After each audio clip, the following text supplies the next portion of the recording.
I'm an establishment because my dad, the greatest man alive, was president of the United States, and my brother, who I adore as well, is a fantastic brother, was president. Fine, I'll take it. And I guess I'm part of the establishment because Barbara Bush is my mom. I'll take that, too. And that was Republican presidential candidate Jeb Bush in last night's Fox News GOP debate. He joins me now live in Des Moines. Governor, good to see you. Thanks so much for joining us. Thanks, Maria. Great to be with you. How do you think last night went? How was it different without Donald Trump on stage? What are your takeaways? Well, I thought it was a substantive debate, just like yours. Your debates were as well. The moderators did a good job. We talked about things that were important to people here in Iowa and around the country, and I thought I did fine. I thought it was fun to do, and I enjoyed it. I love the little part of this that you just showed about being part of the establishment. Everybody seems to want to put everybody in a box.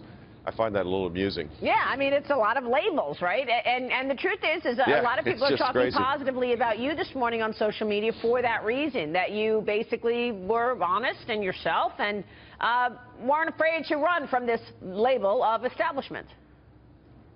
Yeah, look, I was governor of the state of Florida for 8 years, and I disrupted the old order there, and I had the skills to disrupt the order in Washington. Whatever I am doesn't matter. I have the leadership skills to fix the mess, and that's my advocacy as a candidate. Yeah, and we had Hank Greenberg on the other day. He's a real supporter of yours, I know. Let me ask you this about this whole immigration issue. I was really happy that you got into it with Marco Rubio and the other candidates about immigration, because it seems to me that this is one of the fundamental issues of any election, right? Who gets to come and live in our country, work in our country, and participate in the democracy that is America? Can you talk to us about how your views may have changed given terrorism, given the reality that we all face, or how they've stayed the same? What is your logic around this? Well, the fundamentals haven't changed. We're an immigrant nation, and we need to embrace our diversity. To have a set of shared values creates a catalyst for incredible things to happen. But we do have to control the border. No one suggests that we should have an open border.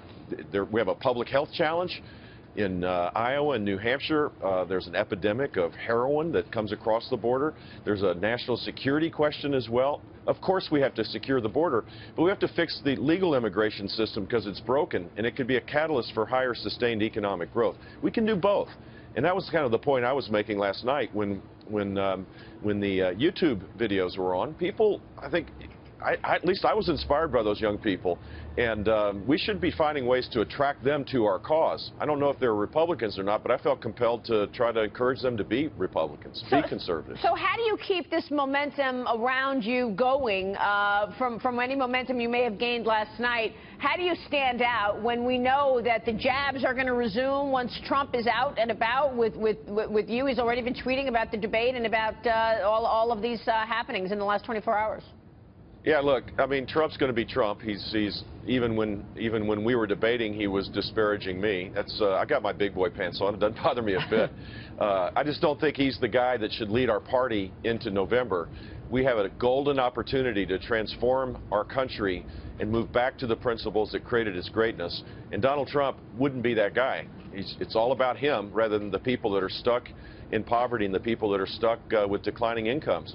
And I have detailed plans to fix the mess in Washington, and so my advocacy is one of a proven leader that can do it. And we'll let the people in Iowa and New Hampshire and Nevada and South Carolina in February begin this process, and then off we go to a large number of states in March. Yeah, GOP voters just want to know who's going to have the goods to beat Hillary, frankly.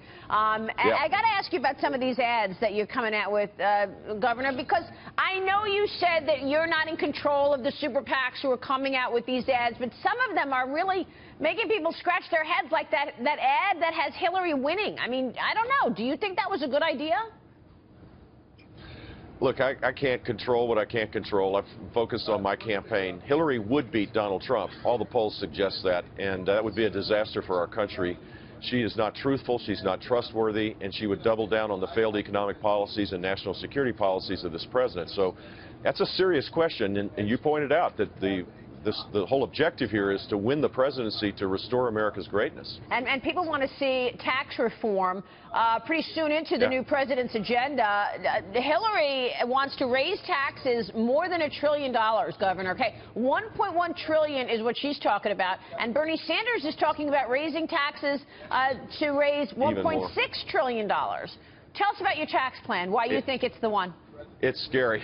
Well, I think we need to simplify the code to three rates, excuse me, 10, 25, and 28%. We ought to eliminate, put limits on the deductions so that higher income earners don't receive the benefits disproportionate benefits of all these deductions. The corporate rate ought to go to 20%, where we have full expensing of all capital investing, where we eliminate worldwide taxation. It is horrible that we have this situation where inversions, where businesses are smaller foreign businesses are buying larger U.S. businesses, taking away the jobs and revenue. We should fix this, and I think there's a bipartisan consensus that would emerge on parts of the plan that I've laid out, and we'll fight for the rest. Yeah. It's important for us to simplify the code to make sure that people have more power and the government doesn't. And you think you can get tax reform done in your first year in office? I do. I think there's a yearning for a consensus orientation in Washington. Hillary Clinton's, when asked who her enemies were, she confided to the rest of the country that the Republicans are her enemy. My gosh, can you imagine what kind of president that would be, where you already start with half the country's against you and you think they're enemies rather than people that you might want to persuade? Well, we need a leader that will actually try to take our case. Yeah, you're right about that. People are done with the divisiveness. Let me ask you, Governor, when you speak to people on the ground in Iowa, what do you think their most important issue right now is? Because I think it's gone back from economy and jobs to national security. What are people talking about there? I think it's both economic and national security, but it's a question of security. People are scared about their future. I get a lot of questions about Social Security, about the student loan program, and of course about the threat of Islamic terrorism. It's a dangerous time. People are really insecure about what their future looks like, and the national security issues probably dominate just because we see the headlines and see the videos of these Islamic terrorists that want to destroy Western civilization. People are legitimately concerned about that. Governor, good to have you on the program. We'll be watching the campaign. So nice to have you. Thank you. Thanks, Maria. We'll see you soon.